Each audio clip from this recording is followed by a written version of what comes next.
He was halfway through, can't help falling in love when he stopped. The band froze.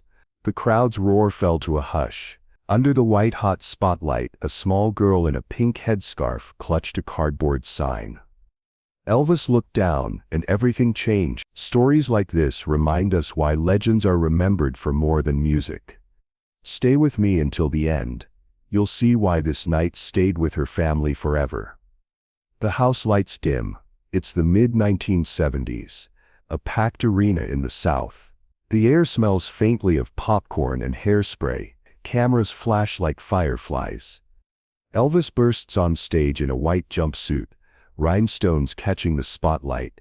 The crowd surges forward. In the third row, a mother adjusts an oxygen tube under her daughter's nose. The girl's small hands clutch a hand-painted sign. "Elvis, can I sing with you?" Her smile wavers with fatigue, but her eyes don't leave the stage. Witnesses later say, Elvis noticed her during his second song. He doesn't react yet. A verse into Love Me Tender, Elvis steps away from the mic and starts walking towards stage left. The crowd murmurs as Elvis moves, scarf dangling from his neck. Security shifts nervously. They're used to fans rushing him, not him stepping off script. He kneels at the stage edge. From this close we see the girl's pink headscarf, the tubes taped to her cheeks, her sign trembling in her hands. Her mother covers her mouth. Without a word, Elvis motions for the band to hold. The arena falls silent except for the hum of the amplifiers. He leans forward, takes her hand, his large ring glinting under the spotlight, and whispers something we can't hear. Then he helps her stand. Elvis looks back at the band, nods once, and the intro to Love Me Tender starts again. Her voice is small, shaky, but the mic picks it up. The crowd leans in. Elvis sings the first line, then tilts the mic toward her. She sings the next. Every syllable slow, careful, brave. People in the audience start crying. One usher, years later, recalls, "It was the quietest I ever heard." When the verse ends, Elvis drapes his scarf over her shoulders and gives the crowd a grin that says, "Pay attention, this matters."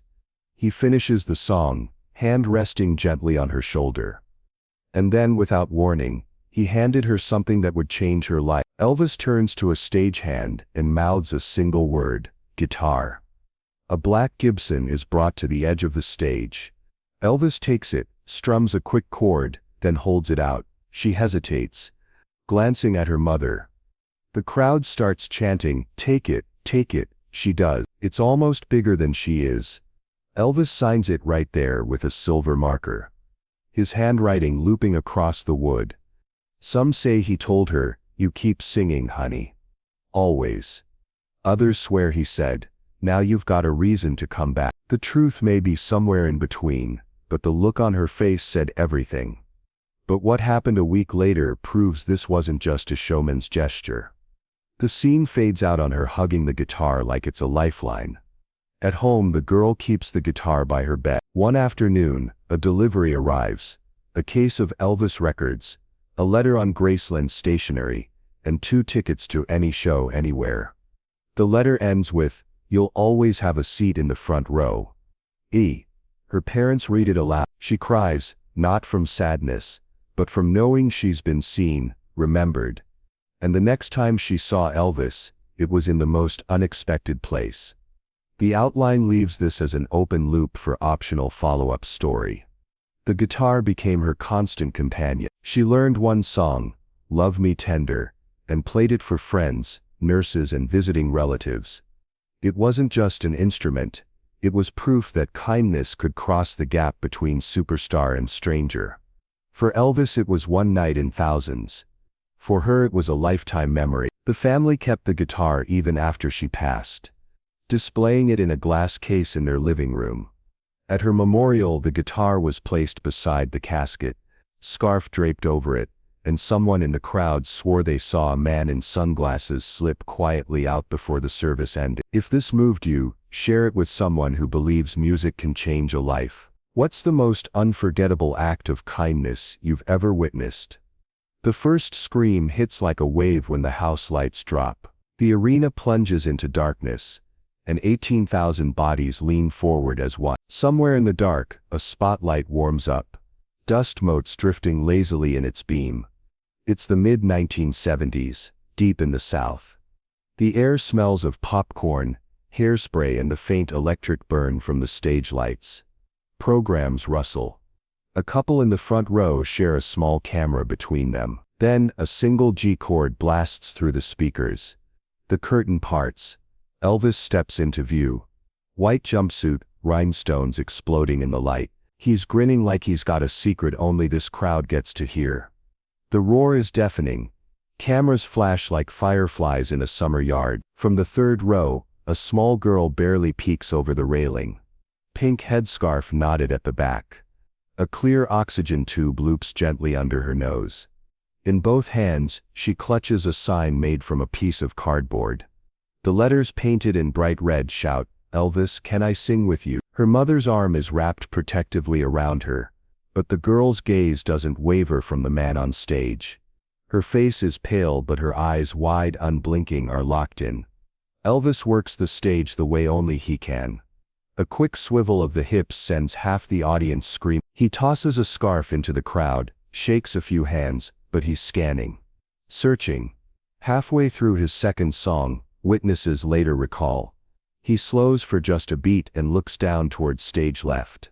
His gaze catches on the sign, on the girl. And then nothing. He keeps moving, smiling, launching into hound dog like any other night. The moment passes. Or at least it seems to. By the fourth song, the energy is peaking again. Spotlights sweep the crowd, ushers are busy guiding latecomers to their seats. The band is locked in tight, the bass thumping in your chest. Then the first notes of "Love Me Tender." The noise drops to a soft roar. People sway, couples hold hands. Elvis sings the opening line, eyes half closed. But mid-verse, he stops. The band falters to silence. A few people cheer nervously, not sure what's happening. Elvis adjusts the mic stand, glances to his right, then steps away from it completely. Security leans forward. Cameras try to track him. Elvis walks towards stage left, his white boots catching every flash. In the third row, the girl lowers her sign, almost hiding behind it. Her mother whispers something we can't hear. And then Elvis is there. Close enough for her to see the detail in his belt buckle. Close enough for the whole arena to feel the shift. He's not singing, he's moving with a purpose, and he's headed straight for her. The roar of the crowd fades to a low murmur. As Elvis slows his steps, the spotlight follows him, carving a bright path through the dark. His scarf swings from his neck, brushing the rhinestones on his chest. Security watches every move. They're used to fans pushing forward, not the king breaking formation. He stops at the edge of the stage, directly above the third row. From this close, every detail sharpened. The girl's headscarf is tied neatly at the back, a small bow of pink fabric resting just above her neck. The clear tape holding the oxygen tube to her cheeks glints under the lights. The cardboard sign in her hands trembles ever so slightly. Her mother's eyes are wide. One hand clutches her daughter's shoulder. The other covers her own mouth. You can almost feel her heart pounding. Elvis lowers himself into a crouch. The roar becomes a hum. You can hear the soft hum of the amplifiers, the rustle of people shifting in their seats, a distant cough from the upper deck. Without speaking, he extends his hand toward the girl. It's large, warm, the glint of his ring catching the spotlight. She looks at it for a heartbeat, then takes. Some say he smiled then, just slightly, and whispered something that made her laugh. Others recall her nodding, eyes wet but bright. Whatever he said, it wasn't for anyone else's ears. He motions subtly toward the band. A quick hand signal, and they fall silent. No vamping, no filler chords, just stillness. Elvis rises, still holding her hand, and gently helps her to her feet. The girl wobbles for a moment, then steadies herself. The crowd holds its breath. The spotlight widens just enough to catch them both. She's tiny next to him, the hem of his jumpsuit brushing her toes. He keeps one hand on her shoulder, like he's anchoring her in place. Then he turns his head toward the band, and gives a single nod. The gentle intro to Love Me Tender begins again. Soft guitar brushes on the snare. The sound floats over the silent crowd. Elvis leans down, murmurs something else to her, and she gives the smallest nod. Her grip on the microphone is unsure, fingers barely curling around it. The first line is his, smooth, steady, filling the air. He tilts the mic toward her. She takes a breath. It's not strong, but it's enough. Her voice emerges, quiet but clear, carrying the next line. The arena is frozen. 18,000 people hanging on the sound of a child's voice. He gives her a smile, the kind that says, "You're doing just fine." She glances up at him, then back at the crowd, gaining a flicker of confidence. For the rest of the verse, he sings with her, their voices overlapping, weaving into something fragile and perfect. And just as the verse ends, Elvis takes a step back. He adjusts the scarf around his neck, the one the fans are desperate to have, and drapes it gently over her shoulders. The crowd roars again, but Elvis isn't done. He turns toward the side of the stage and mouths a single word to a stagehand. Guitar. The word guitar hangs in the air like a secret only a few caught. But before anything else happens, the band swells softly, returning to Love Me Tender, mid-intro. Elvis stands beside the girl, mic in hand, letting the crowd settle again. She's holding his scarf now, cream-colored, edges brushing her fingertips, and the oxygen tube shifts slightly as she takes a deeper breath. He starts the first line, voice low, rich, resonant. Then without warning, he tips the mic toward her. For a moment, nothing, just a faint hiss from the speakers. Then her voice, thin but steady, threads into the air. The pitch wavers, but she gets every word. The crowd leans in. The front rows are dead silent, mouths slightly open. Way up in the balcony, a man lowers his camera, as if not to interrupt. They trade lines. He sings. She answers. By the second pass, her shoulders straighten just a little, and she's looking out over the sea of faces, instead of at her feet. Midway through, Elvis leans down and says something. "Maybe you sound great," and her lips curve into the smallest smile. The arena feels smaller now, as if everyone has moved in close around them. People in the aisles stand still, tickets still in hand. An usher later recalled, "It was the quietest I ever heard. 18,000 people. Then a shift. Elvis sings one line, steps back, and lets her take the next one alone. The mic shakes slightly in her hand, but she hits the word. The crowd exhales in unison, as if they've all been holding their breath. When the final chorus comes, he joins her again, their voices blending. It's imperfect, it's beautiful. The song fades, a hush lingers for a heartbeat. Then applause breaks out like a wave, starting in the back and rushing forward. People cheer, clap, whistle. Some wipe their eyes. Elvis gives her a quick hug, brief, but tight. Then with a practiced flourish, he removes the scarf from her shoulders and pretends to toss it into the crowd. Gasps ripple out, before he laughs, drapes it right back around her neck, and winks at the audience.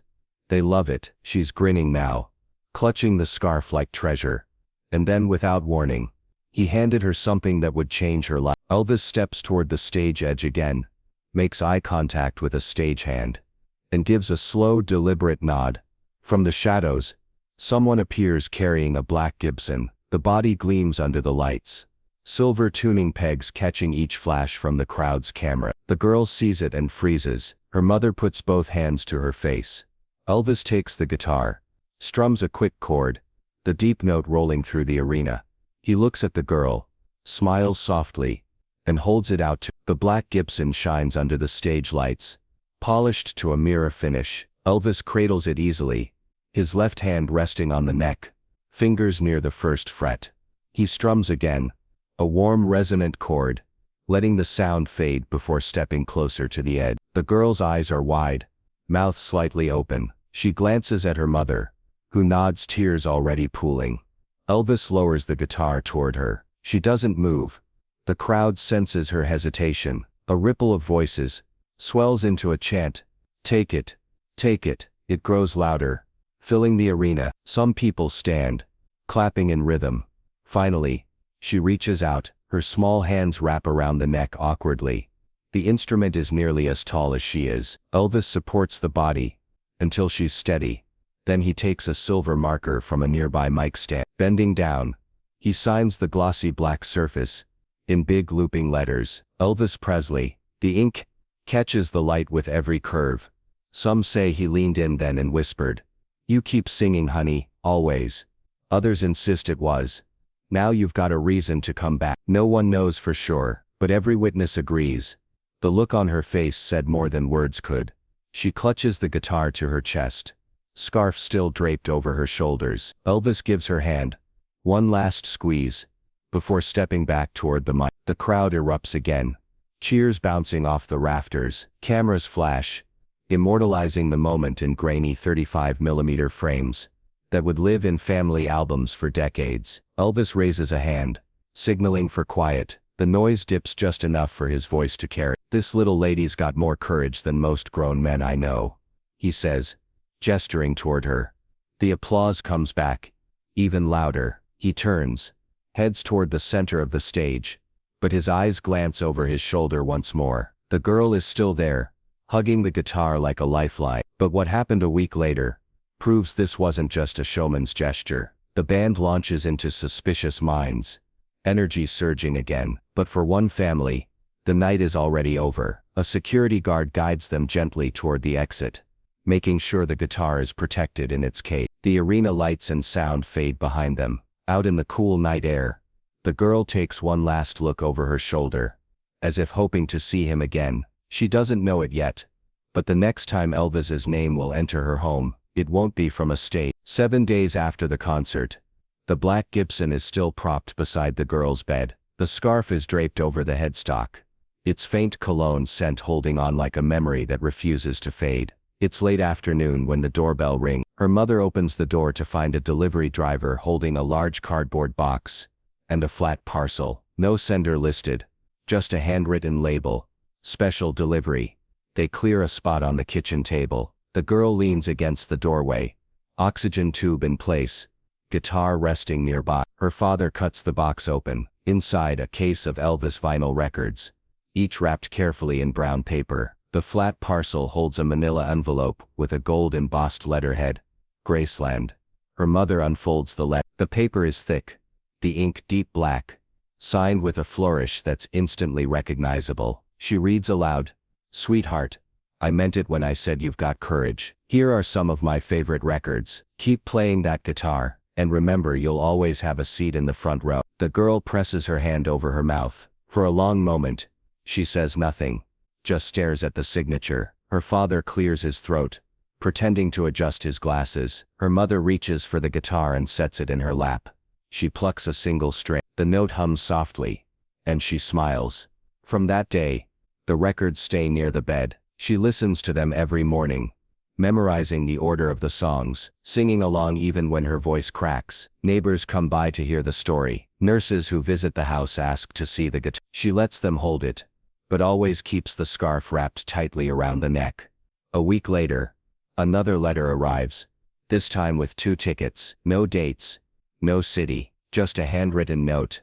"Any show, anywhere, bring the guitar." Her parents promise they'll make it happen when she's feeling strong enough. The tickets are tucked into the guitar case, just under the velvet lining, and the next time she saw Elvis, it was in the most unexpected place. But that moment would take time to come. For now, her days revolve around music. She plays the first chords of "Love Me Tender" over and over, fingers sore but determined. Sometimes she stops mid-song and just holds the guitar close, cheek resting against the cool black finish. She says it feels like holding the memory itself. Friends who visit notice something different. She laughs more, she eats a little better, and when she talks about the concert, her voice changes, brighter, stronger. The guitar isn't just an instrument now, it's a reminder that she mattered, that someone the world calls a legend, saw her in a crowd of thousands, and decided to stop everything. Months later, her parents would keep a promise, but the place where she saw Elvis next wasn't lit by stage light. The living room smells faintly of lemon polish and old paper. Sunlight filters through lace curtains, landing on the glass display case in the corner. Inside, resting on a velvet cushion, is the black Gibson. Around its neck, the cream scarf slightly yellowed with age. Years have passed. The girl's parents keep the guitar where everyone can see it. Visitors often pause in front of it, running their fingers just above the glass, as if touching the memory itself. Before she passed, the guitar was never far from her. She learned one song, Love Me Tender, and played it for friends, nurses, even strangers who came to the house. It wasn't just about music, it was proof that kindness could bridge the space between superstar and stranger. She never made it to another Elvis show. Her health kept her home, but the tickets remained tucked in the case. On hard days, she'd open it, run her fingers over the velvet, and say, "Front row anytime." For Elvis, it was one night in thousands. For her, it was the moment that gave her something to fight for. At her memorial, the guitar sat beside the casket, scarf draped carefully across the strings. During the service, her mother spoke about that night, how Elvis stopped everything, how he gave a little girl the kind of memory you can't buy. As the crowd filed out, some noticed a tall man in a dark suit and sunglasses slip quietly through the side door. He didn't speak to anyone. He didn't remove the glasses, but one neighbor swears she saw his hand brush the edge of the guitar case before he left. No one ever confirmed it was him. No photos, no autograph, just a rumor that settled into the family's story. A final silent visit from the king. In the years after, the family would bring the guitar out on anniversaries, placing it on the dining table, scarf still draped over the neck. Friends would share the story with newcomers, each retelling, carrying the same emotion as the first time. Some say the scarf still smells faintly of his cologne, especially on warm days. Her father believes it's just memory playing tricks, but he's never been able to bring himself to wash. The lesson they pass down is simple. It wasn't about fame, it wasn't about a gift, it was about the choice to stop the world for one person who needed it most. That choice has outlived them both. One moment of kindness can echo for decades, even after the voices are gone. If this story moved you, share it with someone who believes music can change a life, and tell me in the comments, what's the most unforgettable act of kindness you've ever witnessed?